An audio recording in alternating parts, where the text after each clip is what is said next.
What is a galaxy, anyway? Well, I tried to give a very succinct definition of what a galaxy is, and it's written right there. It's a system of gas, dust, and dark matter held together by the force of gravity. And those on the right are just examples of different types of galaxies. We classify them based on the way they look, their morphology. And so on the right, there are different kinds of galaxies: spirals, ellipticals, barred spirals, etc. Now, let's go to the next slide. And so this shows you at least what gas and dust are. The fuzziness you see here are a combination of gas and dust. But what is dark matter? That's the next question. We're going to go to the next slide, and I'll try to explain dark matter.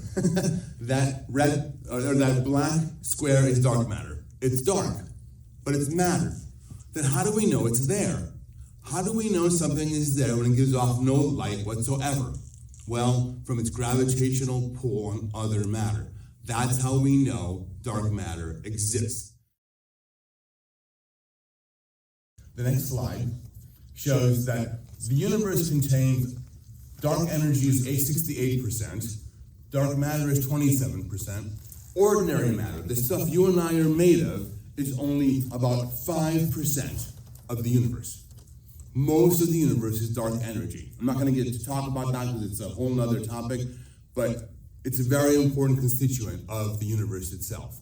But dark matter, which is important in galaxies, is 27% of the universe itself. Okay, next slide.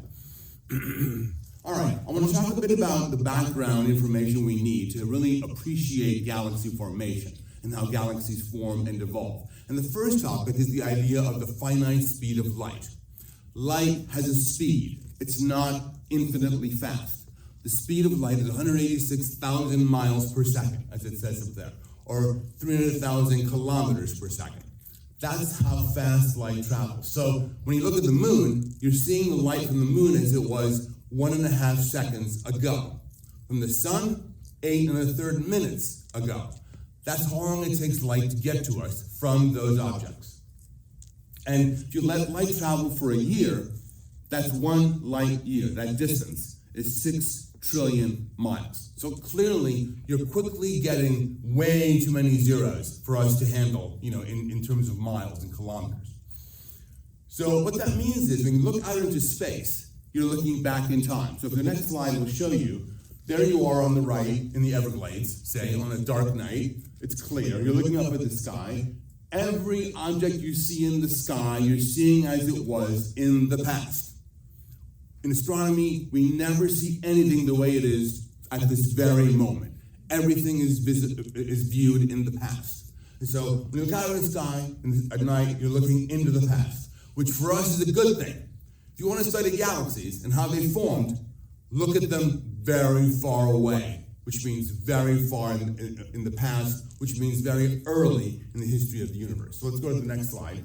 On the right, you see the Andromeda Galaxy. This is a very commonly known object in the sky. It's a nearby galaxy, the largest nearby galaxy. It's 2.5 million light years away, which means the light we see from it left it 2.5 million years ago. And on the left, you see sort of an illustration of the geological timescales. So the Pleistocene is about 2.5 million years ago on the Earth. This is the nearest galaxy. The light we see from it left it during the Pleistocene era on the Earth. And that's the nearest one. So the Earth is 4.6 billion years old.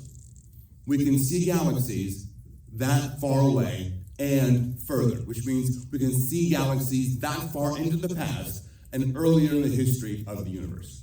This just gives you a sense of the scale of things. All right, next slide. Now I want to give you a sense of the spatial scale of our universe. Here we are in the solar system. We are, of course, orbiting the sun. We're one of 8 planets orbiting the sun. And if you go to the next slide, you'll see the representation of each of the planets and the sun. The sun, obviously, on the left is very large. The planets are all fairly small, orbiting it. But this is our solar system. This is where we live in the galaxy. Well, let's see it in the broader context. The next slide shows you the solar neighborhood. The sun is in the middle, and the nearby stars are around it, and that bar at the top is 10 light years. That's fine. This is now stepping out one more step. That bar at the top is 100 light years. And one more step, we see that now, if you go and hit the next slide, you'll see, all right, now that bar is 1,000 light years. Now you're seeing the sun in the middle, many of the nearby stars here, and you're starting to see spiral arms of the Milky Way galaxy, our own galaxy. And one more step, if you just hit the space bar again, you'll see that now we see the entire galaxy. There. This is a representation of the Milky Way galaxy. We, at the sun, are 2/3 of the way out from the center, and that bar up there is 10,000 light years. The Milky Way galaxy is 100,000 light years across. That's the size or the diameter of the Milky Way galaxy.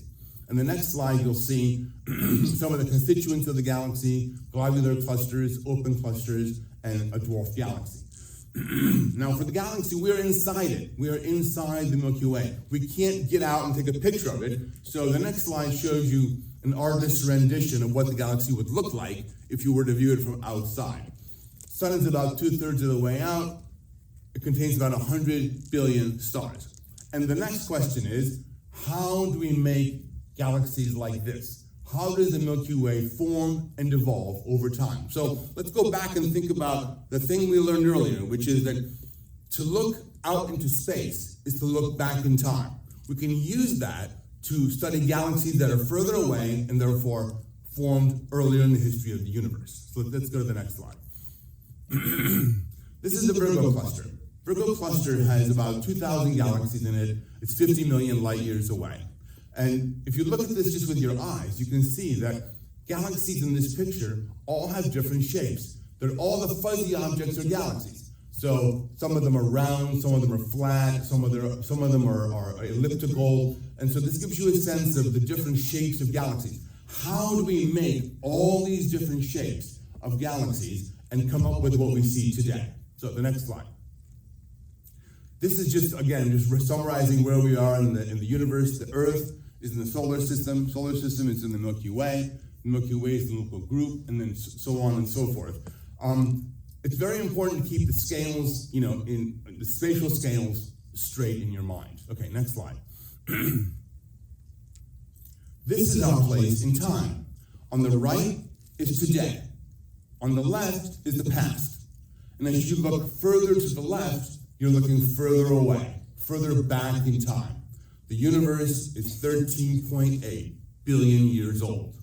And at the left is what we call the Big Bang, which created the universe. On the right is today. How do we make galaxies in between those two time periods? Next slide. And again, just to remind you, when we look out into space, we're looking back in time. So what you want to do is you want to look as far away as you can, and over time, trace how do galaxies change in their shapes and appearance. Okay, next slide. And this basically does that. So on the left, you have today. Those are galaxies that are nearby. 9 billion years after the Big Bang, 5 billion years after the Big Bang, 2 billion years after the Big Bang. So as you go from the left to the right, you're going back in time. And the question is, how do galaxies change in their appearance as you go from the left to the right, or similarly from the right to the left? So the next slide shows you a bit of that. And over here is a nearby galaxy. Over there is a faraway distant one that's formed early in the history of the universe. How do these change in their appearance? Well, there's two things that change. One is, as you go further back in time, the galaxies are smaller. They are smaller, they're less massive. And second of all, as you go back in time, they're more lumpy. They're not as well organized. And so the idea is the galaxies form from the agglomeration or the collision of small galaxies that collide with each other. They stick together and over time form larger, more organized galaxies. And that's the idea behind the evolution of galaxies from the beginning to today. And the next slide shows you just, I believe is this a video? Yes. This just shows you that same thing, but in video form. This is a galaxy now that's 5 billion years away, which is 5 billion years in the past. And as we go further, we have one that's 7 billion years in the past. And remember, the universe is 13.8 billion years. We have a long time to cover. This one's 10.6, 10.5 billion years ago. And then this one is about one of the furthest galaxies that we've been able to see, and that's 12.7 billion light years away. Okay, and then, now here's the thing. As I said earlier, most galaxies are made of dark matter. Most of the Milky Way is dark matter, 90%. So how can we incorporate the stars, the gas, the dust, and the dark matter into our ideas of how galaxies form? And the next slide is a video. Well, this is a still from the video. This is a simulation on a computer made that incorporates the effects of gravity and dark matter to show how galaxies form and evolve. And the next slide is actually a video from this still that shows you how galaxies form and evolve in a computer simulation. These are all dark matter halos here that are colliding with each other over time. Gravity is the main force that's at play in this video. Gravity is causing all these pieces of mostly dark matter to collide, to coalesce, to form stars, and then of course the stars evolve and they produce more gas and dust. And over time, these collisions with small galaxies are what end up making larger galaxies like the Milky Way and Andromeda and other nearby, large spiral galaxies. This is several billion years of time, compressed into just a minute or so of simulation evolution. Now the question is, all right, this is a simulation. This is on a computer. Okay, so what? Is it real? I mean, do we see structures like this in the real world, in the real universe? Because if we don't, then this is just playing with numbers. Is this something that represents reality? That's the big question that I want to talk about next. The point is, we started with that distributed distribution of dark matter, and we came up with a galaxy. Well, on the left is a simulated galaxy group. On the right is an observed one from a survey of the sky. And so we see that, and these are some more observed galaxy groups that are actual real galaxies that look like structures that we saw in that simulation. So yes, that simulation actually is very, very true to the real appearance of galaxies. And I think this is there's one more slide maybe. Oh yeah, and this is just an image from the James Webb Space Telescope that was launched a couple of years ago that shows you, again, in color, some of the different structures and formations the galaxies take in the sky that we need to explain with our models. Giving you a little advertising for my podcast. I have a podcast on Spotify called Astronomy Minutes. There's the website at the top, and there's 130 some episodes. Each one's not more than 2 minutes long, and each one explains and describes a particular facet of astronomy. It's free, there's no ads, and if you want to learn something really quick about astronomy and about a particular specific topic, that's the place to go. And I will stop there and take your questions for the remainder of the time. Thank you. So I would ask, when you see all of the matter revolving around a center core, so when you say gravity, do we have anything like in case of our solar system? Sun pretty much forms the center of our solar system. That means, to some degree, based on my elementary knowledge, I feel like that's what controls gravity. So do we have, from a galaxy point of view or from a Milky Way standpoint of view, do we have something that is in the center that pretty much drives all of it? I think what you're asking is there a source of gravity in the center of the Milky Way? The answer is yes. The Milky Way has 100 billion stars. In the center of the Milky Way, there's a supermassive black hole that in and of itself is about 10 million solar masses. So you have 10 million times the mass of the sun in the very center of the Milky Way galaxy. That's a black hole. That's what's contributing to much of the gravitational field or force keeping the rest of the galaxy together. So yes, the answer is yes. And the reason why we know there's dark matter is because we can't see that black hole. It's dark. So we know it's there because from its gravity.